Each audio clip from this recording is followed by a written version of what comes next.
At this point, I'm going to transition over to Kyle, and Kyle's going to talk to us about what it means to be an accredited church. What does it mean to transition from a church plant to an accredited, to develop, to established church? And one thing I want to share about Kyle real quick is that I meet with Kyle on a monthly basis, and after today, I won't get a chance to do that, but Kyle and I already are scheming, like, hey, we're going to find a time to meet monthly to see how we can, how we can continue to grow relationships. Every time I meet with Kyle on a monthly basis, we usually meet over lunch. And when we launched BP Campus, I decided to set an alarm at 1:01 p.m. to pray for BP Campus. And so even to this day, at 1:01 p.m., my phone goes off, and so I say a quick prayer for our campus, whatever comes to mind. And whenever I'm with Kyle, his alarm goes off at 1:01 p.m. And so Kyle's still praying for us. And Kyle is someone who's on our side, who's been supporting us since day one. And I know Kyle's going to still be supporting us after today, but I'm going to give up to you, Kyle. Thanks for supporting us. Thanks for loving us. And we'd love to hear what word you have for us this morning. Thanks, Con.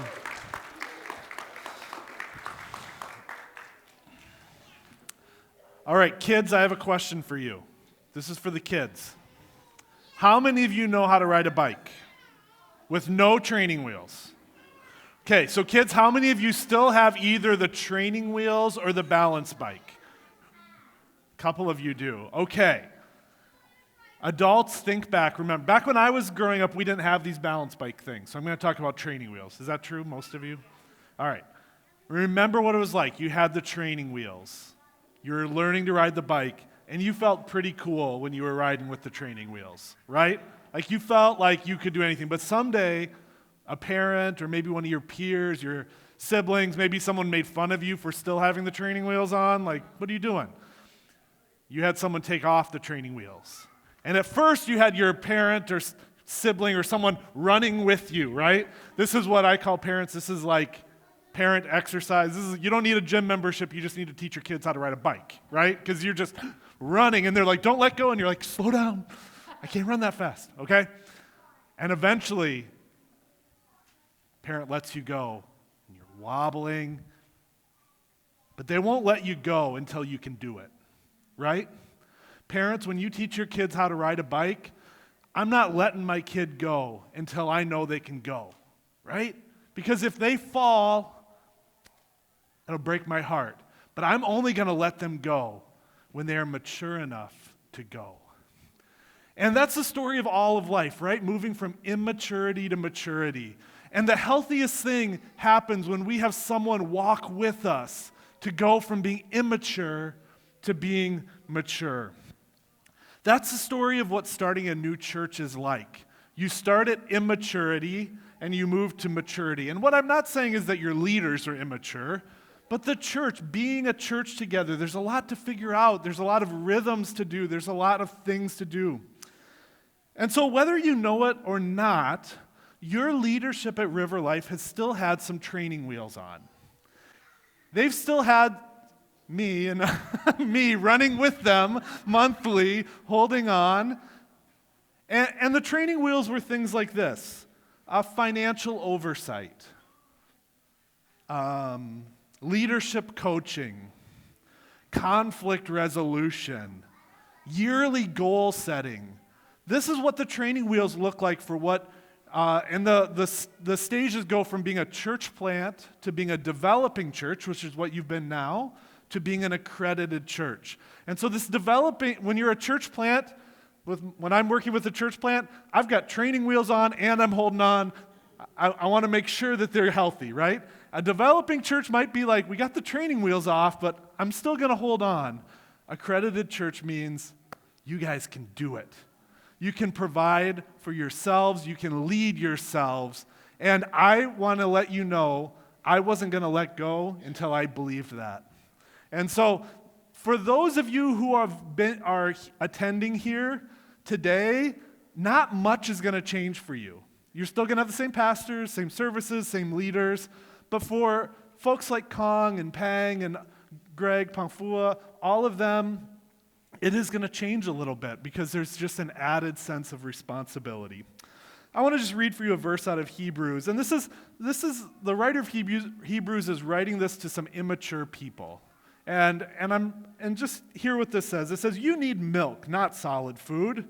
Anyone who lives on milk, being still an infant, is not acquainted with teaching about righteousness. But solid food is for the mature, who by constant use have trained themselves to distinguish good from evil. And I want you to know that I think River Life is mature. We have moved from immaturity to maturity. So, as we make this change, and we'll have a meeting here to do this change, this does not mean River Life is all on their own. They're an independent church. You are still part of the Christian Missionary Alliance. You're part of the North Central District. I will be your biggest cheerleader. Maybe biggest cheerleader. This is true. There you go. Maybe not loudest, but biggest. We are going to keep riding together to see God's kingdom advance. And when you choose to plant another campus or another church, guess who gets to get back involved? Me. So, God might call one of you to help with that. That would be awesome. I look at this today as you are riding a bike, you're on your own, but guess what? We're like organizing a bike race together to see God's kingdom expand. We are riding alongside you. And so that's what this change is going to look like. So we're going to have some business, which mostly, in a few minutes, which mostly is state requirements for making this change. There's a lot of legal reasons, and I'll try to simplify it in that the way the state of Minnesota has viewed River Life is that you are under our umbrella in every legal way, financially, as far as a district umbrella. And now what's going to happen is we are going to move you out from under our umbrella to your own umbrella, but we're going to stay connected to each other, like someone's holding on to both. And so some of what this legal stuff we're going to talk about is making that shift, if that makes sense. And so I don't get to pick that language. I get to read it. Legal lingo might not be your thing. It's definitely not my thing. Greg and Kong and I have spent about 9 months on legal lingo. I'm excited to just go and hang out with them again and not deal with this, so thank you for that. So that's what we're doing today. That's what that change means. I want to end by giving my testimony about River Life. I took this job. I had been a church planter in St. Paul for 8 years, and I got hired to oversee all of our church plants. And I called Greg because I lived in St. Paul, and I was like, okay, I need to go to a CMA church. So I called Greg, and I said, Greg, first of all, how do you feel about me becoming your boss? He's like, okay, we're cool with each other. I think that's great. I'm not the kind of boss that is like this. We work together. I said, okay, second of all, how do you feel about me and my family coming to your church? Because we feel like it's just where God's supposed to have us be. He's like, yeah, you guys are welcome. And it was kind of like, I've been married now 16 years. It was kind of like calling someone and having a talk about your relationship. And I was like, gosh, I'm really putting myself out here, Greg. Can I be your boss and can my family, can we be besties? I'm asking, can our lives go like this? We knew each other, but and Greg was gracious. I'd been church planting for 8 years, and that's a long haul, especially in Midway neighborhood, St. Paul. Kong mentioned I had been a youth pastor in East St. Paul, so I started coming right when you guys were moving into St. Paul campus, so January 2017. We were driving down 94. It's our first Sunday we were going to come. And something about leaving that church plant, going back to that building, I just started I broke down. I don't know if I've ever told you guys this. I just started crying. It wasn't bad tears, it wasn't good tears, it was just what are we doing? What is this journey that God has us on?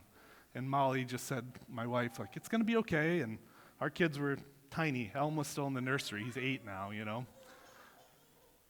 I just want to say my life was changed because of River Life. So we attended for about 5 years. We helped plant this campus. We did a lot of bonfires out there. And then in the midst of our lives being changed, my wife felt called to ministry. And part of how she felt called was she was like, what you all have done has inspired me to go back to some of the people that I know and teach them about hope, healing, and growth.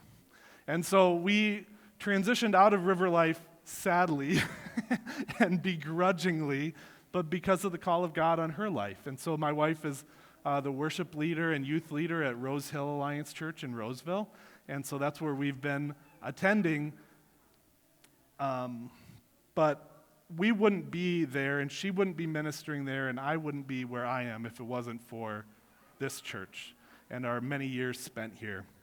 Our daughter was baptized. She was one of those 100-some people. It was my little daughter, and it was during COVID, and we opened up the sanctuary and had a bunch of people.